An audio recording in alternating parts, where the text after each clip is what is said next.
Mesdemoiselles, Messieurs, bonjour.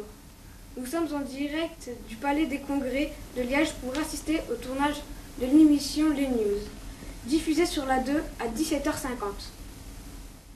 Nous voici ici dans le studio de montage.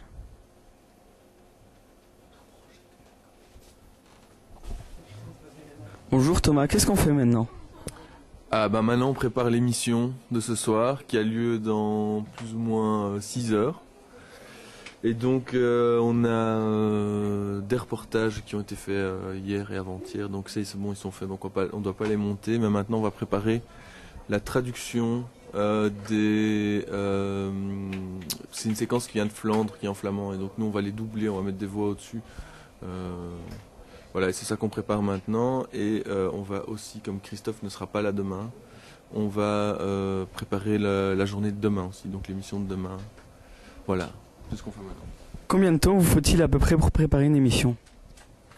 On commence tous les matins à 9h30, et tous les jours on est presque en retard pour envoyer l'émission à Bruxelles, qui est à 17h53.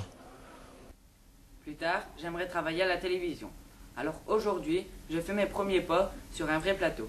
Et j'endosse, pour l'occasion, un costume de journaliste.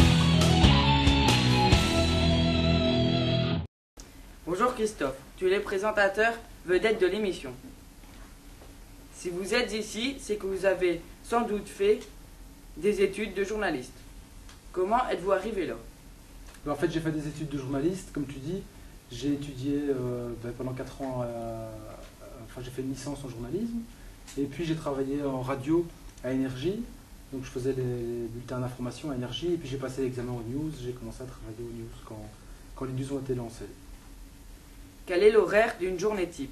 Alors l'horaire d'une journée type, en général, c'est réunion à 9h30, et puis la journée se passe, certains partent en tournage, d'autres vont en montage. Et en début d'après-midi, on enregistre les présentations pour le soir.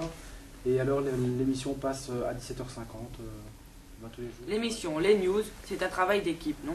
Oui, c'est un travail d'équipe parce qu'on n'est pas tout seul. Il y a ce qu'on voit à la télévision, c'est-à-dire moi je suis devant l'écran et puis vous voyez chez vous à la télévision que je lance les sujets. Mais par jour, on peut dire qu'il y a une dizaine de personnes qui travaillent sur l'émission. Ça veut dire des monteurs, des caméramans, des journalistes, un maquilleur...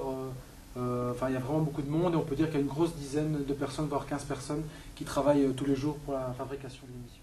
Pratiquement, vous avez une loge, une grande garde-robe, une maquilleuse et un coiffeur à votre service. Waouh, la star!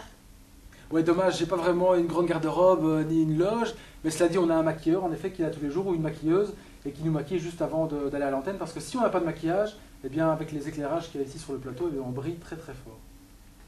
Dans votre carrière, avez-vous eu des moments forts ou des rencontres importantes? Alors j'ai eu des moments forts, en effet, à mon avis, le moment le plus fort que j'ai eu, c'était quand je suis allé en Galice, donc c'est dans le nord de l'Espagne, quand il y a eu un pétrolier qui s'était abîmé en mer et qui avait déversé tout le pétrole. Et donc on voyait des vagues et des vagues de pétrole qui débarquaient sur les plages, avec des gens qui nettoyaient, des oiseaux qui étaient embourbés dans le pétrole. Et ça c'est un des tournages qui m'a le plus marqué. Je suis parti également en Afrique et en Équateur, et là j'ai pu voir la pauvreté des gens, et ça c'était aussi une expérience assez marquante. Sinon par rapport aux gens que j'ai rencontrés, j'ai rencontré beaucoup de gens, donc de Britney Spears, en passant par d'autres acteurs de cinéma ou des politiciens, mais il n'y a pas vraiment une personne qui est sortie du lot par rapport à d'autres. Notre visite ne restera sûrement pas dans votre mémoire, mais en tout cas cette journée restera pour nous un bon souvenir. En tout cas ça va rester dans ma mémoire parce que je me suis quand même bien amusé, et puis finalement vous avez mis autant de temps que moi pour faire les présentations.